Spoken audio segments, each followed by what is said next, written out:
Há 15 dias atrás eu estava dando uma aula aqui na minha igreja sobre a graça. E o título da minha aula foi Graça. Quem diz que é de graça, né? A gente não pagou nada para receber a graça, né? A gente sempre ouve que graça é favor imerecido, né? E ao estudar a graça, a gente percebe que essa graça que nós recebemos, muito maravilhosa, né, de uma vida eterna, de uma salvação eterna, né, de sermos completamente livres de uma punição que a gente merecia pela nossa condição de pecadores diante de Deus. A gente não pagou nada, mas ao estudar a graça a gente percebe que ela custou muito. E ela custou muito para quem nos entregou a graça. Ela custou muito para quem nos deu a graça.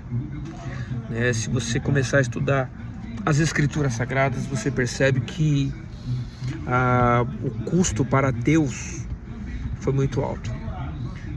Custou simplesmente o maior bem, né? O maior relacionamento de Deus, que foi seu Filho amado, né? Alguém de sua própria essência, alguém com quem Ele tinha e tem e sempre terá uma união eterna. E Ele entregou o Filho dele, que não pecou, que não errou, que nunca pensou nada de errado.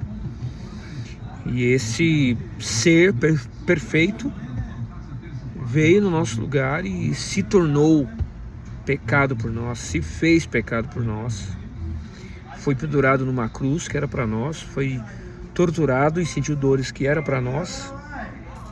E recebeu sobre ele a ira que estava reservada para nós, sendo que ele não fez nada de errado, nem imoral, nem nunca pecou.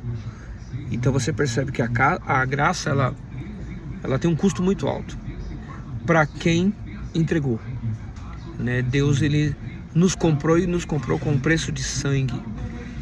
Mas nós percebemos também, eu percebi nessa aula que eu dei, que a graça ela também tem um custo para nós.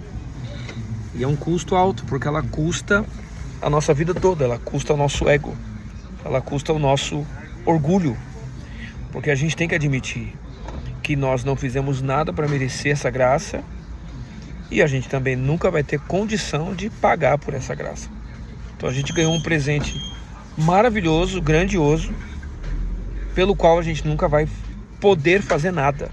Não existe nenhuma religiosidade, nenhum ato de bondade, nada que vai poder suprir essa graça do Senhor. Então, nós sempre seremos eternos devedores a Deus. Então, essa graça custa o nosso ego, custa o nosso senso do que é justo e do que não é, até porque nós vamos ter que enxergar essa graça sendo derramada na vida de pessoas que a gente acha que não merecem. Então isso custa muito para nós. A graça tem um custo, mas o custo principal, o custo maior, né, foi pago por quem nos presenteou com a graça. Pense um pouco sobre isso.